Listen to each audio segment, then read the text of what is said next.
नमस्कार दोस्तों, आज के इस एपिसोड में एक बार फिर से हम मनोविज्ञान की बात करेंगे और इसमें आज हम बात करेंगे दर्द जो होता है, पीड़ा जो होती है। ये वो दर्द या पीड़ा नहीं है जो हमें चोट लगने पे लगती है। ये हम उस दर्द और उस आंतरिक पीड़ा के बारे में बात करेंगे जिसमें हम किसी अपने प्रियजन को, अपने किसी रिश्तेदार को या अपने किसी खास व्यक्ति को खो देने के दर्द से गुजरते हैं। दोस्तों, वैसे तो जो इस दुनिया में आया है उसको एक दिन जाना निश्चित है।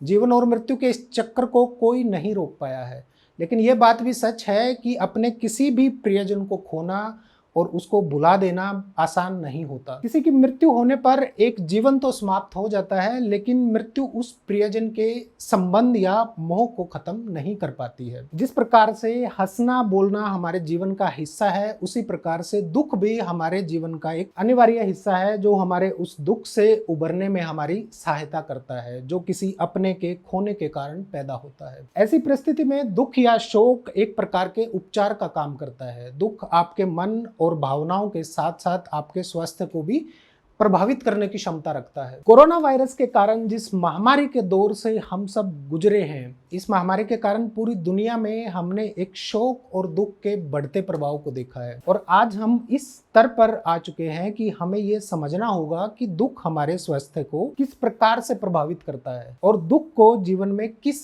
स्तर पर रखा जाए जिससे कि वो किसी प्रियजन के जाने के बाद उसकी स्मृतियों को हमें अपने जीवन में संजोने में मदद करे और हमारे जीवन में कठिनाइयां पैदा ना हो। अब जो बात मैं आप लोगों को बताने जा रहा हूं, अगर आप समझ लेंगे तो किसी भी दुख या शोक की स्थिति से निकलने के लिए आप अपने साथ साथ किसी दूसरे की भी मदद कर सकते हैं। हमारे शोधकर्ताओं ने दशकों तक शोध करके दुख या शोक की प्रक्रिया का अध्ययन किया है और इसके चिकित्सा, मनोवैज्ञानिक और सामाजिक प्रभाव के बारे में गहराई से जानकारी प्राप्त की है। 2019 के साइकोसोमेटिक मेडिसिन में प्रकाशित एक अध्ययन से पता चला है कि किसी प्रियजन की मृत्यु के बाद रुग्णता और मृत्यु दर दोनों में वृद्धि हुई है।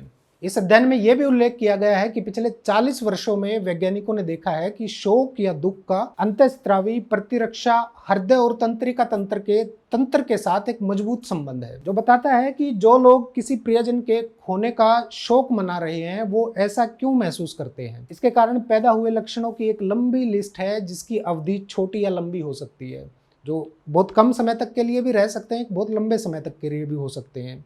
मुख्यतः 2 प्रकार के दुखों के बारे में बताया गया है। तीव्र दुख से अधिकांश लोग गुजरते हैं और इसको पहले प्रकार का दुख माना गया है जो करीब 6 से 12 महीने तक रहता है। ज्यादातर केसेस में पाया गया है कि इस प्रकार का दुख इस समय अवधि के अंदर ही हील हो जाता है, ठीक हो जाता है।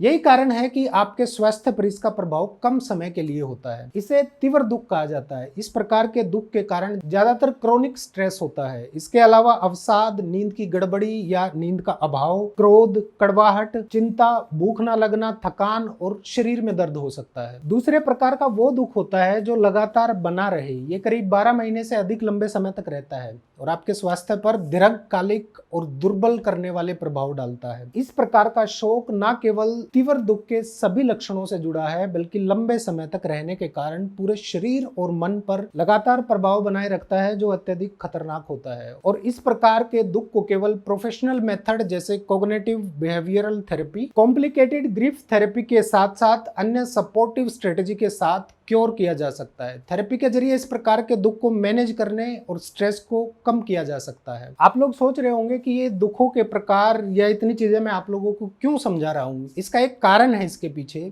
कारण ये है कि जब आप उन चीजों को जान जाओगे, तो उसको समझ जाओगे, तो उसके बारे में आपको इतनी जानकारी हो जाएगी कि आप उस तरह की परिस्थिति को फेस करने के लिए खुद तैयार हो जाएंगे, क्योंकि ऑलरेडी आपका मन जो है उसके लिए प्रिपेयर हो चुका होगा। अब आगे हम बात करते हैं कि इस प्रकार के दुखों का सामना हम कैसे करेंगे। दुख, जिसको हम आम बोलचाल की भाषा में बोल देते हैं कि धक्का लग गया, असल में उसी को हम यहाँ दुख कह रहे हैं और आपके स्वास्थ्य पर दुख का बहुत गहरा प्रभाव होता है। इसलिए इसे सही तरीके से निपटना बहुत जरूरी है। किसी भी प्रकार के दुख का अकेले सामना नहीं करना चाहिए, बल्कि सामूहिक रूप से इसका सामना करना चाहिए। इसलिए कहा जाता है कि दुख हमेशा बांट लेना चाहिए ताकि उसको सहने की हिम्मत पैदा हो सके। दुख की परिस्थिति में कभी भी अलग थलग ना हो। किसी भी दुख की परिस्थिति में अकेलापन महसूस करना बिल्कुल सामान्य है और ऐसे में अन्य लोगों से अपने आप को अलग नहीं करना चाहिए, दूसरे लोगों से कटकर नहीं रहना चाहिए, क्योंकि अलगाव आपकी भावनाओं और आपके स्वास्थ्य को और ज्यादा खराब कर सकता है। अक्सर दुख के कारण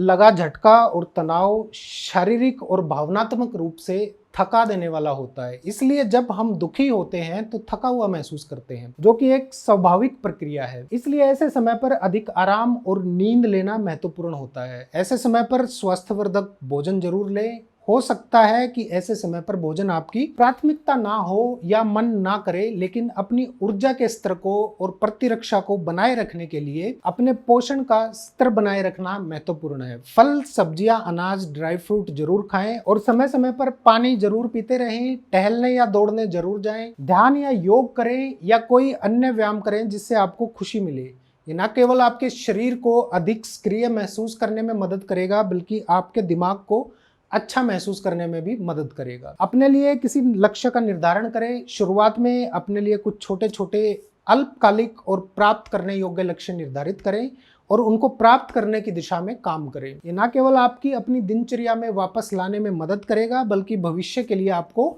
आशावान भी बनाएगा।